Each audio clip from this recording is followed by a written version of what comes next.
Totoo kaya mga sangkay ang teorya na ang height ng tao noong panahon ni Adan at Eva bago po mangyari ang pagbaha sa mundo sa panahon ni Noah ay umaabot sa 15 feet. Ang size na ito mga sangkay ay hindi po normal sa panahon po natin ngayon. Tuklasin po natin ang teorya patungkol sa usaping ito.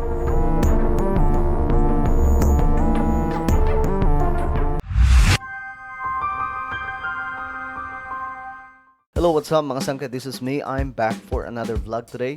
Huwag niyo pong kailimutan na i-subscribe yung ating YouTube channel. I-click ang bell at i-click niyo po yung all. Sa mga nanonood naman po sa Facebook, i-follow niyo po yung ating Facebook page. Today mga sangkay, isa pong teorya ang ating pag-uusapan. Patungkol po ito mga sangkay sa height ng tao na noong panahon daw po ni Adan at Eva hanggang sa panahon ni Noah. Ang tangkad ng tao noon o ang taas na inaabot ng tao noon ay umaabot daw po ng 9 feet hanggang sa 15 feet. Gaano katotoo ito?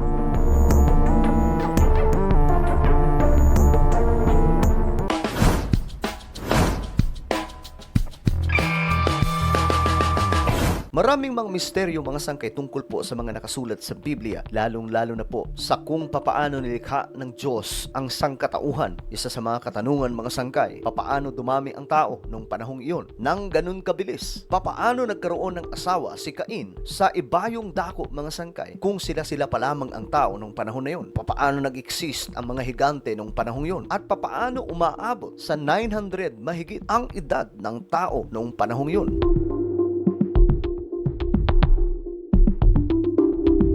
Isa lamang po yan mga sangkay sa mga misteryo na nakasulat sa Biblia. Ngunit meron pong isang teorya patungkol po sa height ng tao na sinasabi nga po mga sangkay na nung panahon daw po ni Adan at Eva hanggang sa panahon ni Noah, ang tao daw po ay umaabot ang tangkad sa 15 feet. Kung totoo ito mga sangkay, talaga nga namang nakakamangha ang sangkatauhan nung panahong iyon. Itong ating pinag-uusapan ngayon ay labas na po ang patungkol sa usaping salvation. Ito lamang mga sangkay ay isang teorya na pinag-uusapan din po ng mga Bible scholars. Ang Biblia mga sangkay ay tahimik pagdating po sa height ni Adan. Marahil mga sangkay itong topic na ito ay mapapaisip kayo, magtataka kayo at mapapatanong kayo. Pero may mga tao mga sangkay na nag-aaral ng salita ng Diyos at may kaalaman din po sa science na nagsasabi na posible daw po na ang height ni Adan at Eva ay nilikha na mas matangkad mga sangkay or much more taller than the average of human today. Ayon po sa isang teorya, mga sangkay, si Adan at Eva ay umaabot daw po ang tangkad sa 15 feet tall. Isipin nyo na lamang mga sangkay kung gaano katangkad yan. Sa NBA, ang makikita po nating matangkad sa panahon po natin ngayon ay umaabot sa 7 feet. Kagaya po ng NBA player mula po sa Spurs na si Victor Wembanyama na ang height po ay umaabot sa 7'4". At ang pinakamatangkad sa panahon po natin, mga sangkay na tao sa buong mundo ay isang Turkish na ang pangalan ay si Sultan Kosen na may height na 251 cm o 8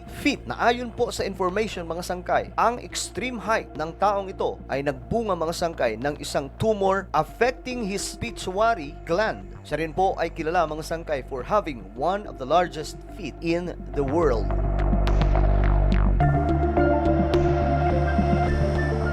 Pero mga sangkay sa usapin, sa teorya na sinasabi na ang height ng tao noon ay nag-a-average ng 9 feet hanggang 15 feet tall ay isang kamanghamanghang impormasyon kung ito po ay totoo. Sa Biblia kasi, mga sangkay, tahimik ang Bible pagdating po sa usaping ito. May mga bagay po talaga sa Biblia, lalong-lalo na po sa Book of Genesis, na hindi na po ipinaliwanag masyado. Ang mahalaga po dito mga sangkay, makita ng tao kung papaano nilikha ng Diyos ang sangkatauhan at kung ano po ang naging istorya nito papunta sa salvation ng tao sa panahon po natin ngayon.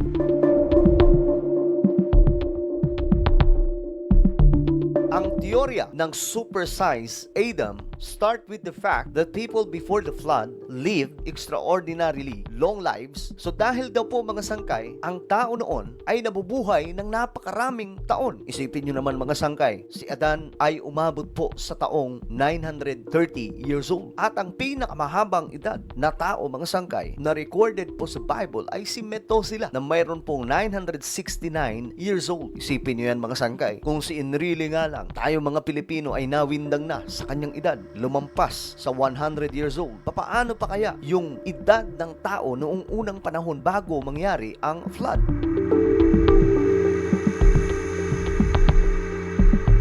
Si Adam, mga sangkay, ay nabuhay ng 930 years old according to Genesis chapter 5 verse 5. Thus all the days that Adam lived were 930 years and he died. Napakahabang panahon, mga sangkay, na nabuhay si Adan. Pero hindi lamang po si Adan ang ganyan. Lahat daw po ng tao noon, mga sangkay, ay talagang matatagal ang edad. Isipin mo na lang, mga sangkay, kung sa panahon po natin yan nag-i-exist na ang edad ay umaabot ng 900 plus. Mayroon din pong assumption na si Adam ay nilikha with superior intellect. So talagang napakatalino daw po ni Adan at Eva sa panahong yun. Through the centuries after the fall, ang tao daw po, mga sangkay, ay nag-decrease ang edad at maging ang kanyang intellect, at kasama na daw po dito, mga sangkay, yung totoong height ng tao na umaabot po sa 9 feet to 15 feet. So ibig sabihin, mga sangkay, ang pinakabansot sa panahong yun ay umaabot po ng 9 feet at ang pinakamatangkad ay 15 feet. Kaano kataas yan, mga sangkay?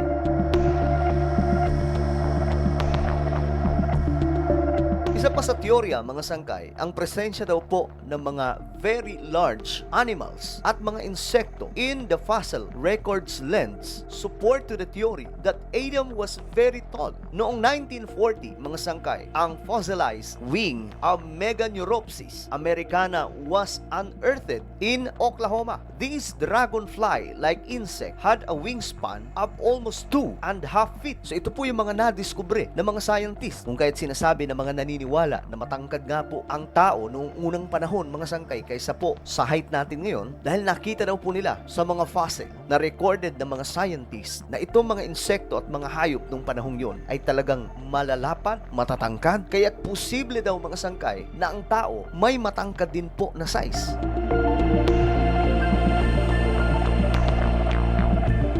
In 2020, fossils of giant turtles were found in northern South America. At ang size daw po nito, mga sangkay, nearly 9.5 feet long, about 100 times the size of its nearest living relative. So ito po yung discovery, mga sangkay, ng maraming mga scientists patungkol po sa mga naunang mga hayop at maging mga insekto. Na-discover nila, mga sangkay, na yung mga naunang mga hayop at mga insekto ay talagang may large size. Kung kaya't ito po yung pinagbabasihan ng mga naniniwala, mga sangkay, na may height ng ganung kataas ang tao na umaabot sa 15 feet noong panahon ni Adan at Eva hanggang kay Noah. Isa pa raw po, mga sangkay, sa ebidensya na nagsasuggest na itong si Adam ay may matangkad na height ay ang na-mention na giant sa Biblia, ang Amorites sa Canaan, ang Rephaim at ang Goliath sa Philistine. Halimbawa, mga sangkay, nung na-encounter ng Israel ang mga tao sa Canaan, majority sa mga spies mula po sa Israel, kiniklaim nila na ang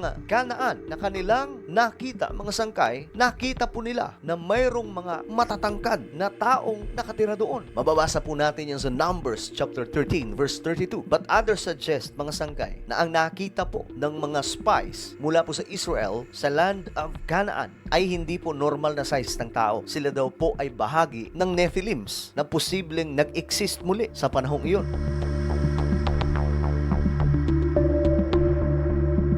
Isa pa, mga sangkay, Amos states how the Amorites were tall in stature, hyperbolically comparing them to tall cedar trees. Mababasa po natin, mga sangkay, sa Amos chapter 2 verse 9. Yet it was I who destroyed the Amorite before them, whose height was like the height of the cedars, and who was as strong as the ox. King Og of Bashan, na nag-oppose sa Israelites noong panahon ni Moses, ay na-describe din po sa Biblia as a giant, having a bed that was more than 9 cubits long and 4 cubits wide. Naaabot daw po sa around 13 feet tall. Isipin nyo kung gaano katangkad yan, mga sangkay.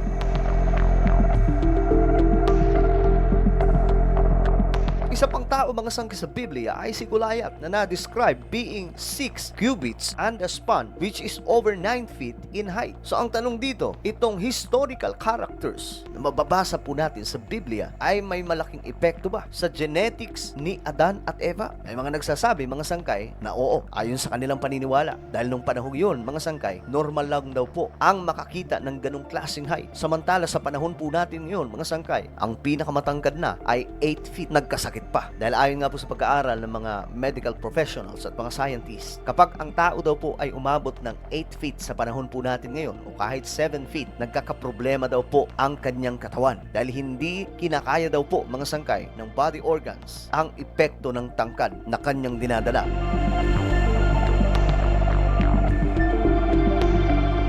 Itong ideya, mga sangkay, na si Adan at Eva at ang mga tao nung panahon bago ang pagbaha sa mundo na nagsasabing matatangkad na umaabot sa 15 feet, sinusuportahan din po sa Islam na ayon po sa kanilang paniniwala, Allah created Adam making him 60 cubits tall. At ang matindi dito, mga sangkay, this would make Adam about 90 feet tall. Sobrang tangkad naman po nun, mga sangkay. Despite, mga sangkay, sa maraming usapin patungkol po dito, ang teorya na si Adam and Eve ay mga matatangkad na tao nung panahong iyon. Kasama na rin po yung mga tao na nauna sa atin before ang flood. Wala pong biblical evidence to support. Wala rin po tayong makikitang scripture mula po sa Biblia kung gaano katangkad si Adan at Eva. Ito lamang, mga sangkay, ay mga teorya dahil po sa mga nakikita ng science patungkol po sa mga fossil. Sa kanilang mga discovery, mga sangkay, ang mga hayop at mga insekto nung unang panahon, nung wala pa po ang pagbaha sa mundo, dulot ng pagwasak ng ating Panginoong Diyos sa sangkatauhan nung panahon ni Noah, ang mga hayop at mga insekto ay mas malalapad, mas malalaki kumpara ngayon.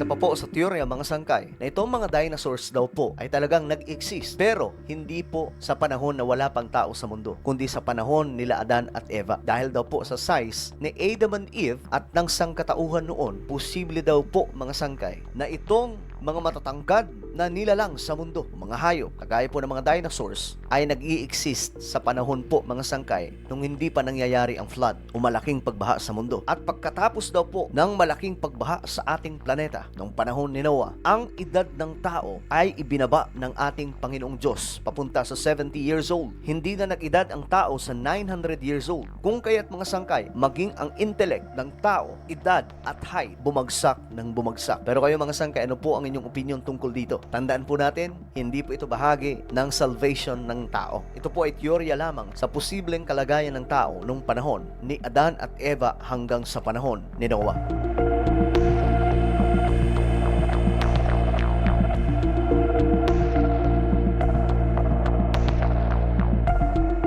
Ano po ang inyong opinion? Comment down below. Huwag niyo pong kalilimutan na i-subscribe yung ating YouTube channel.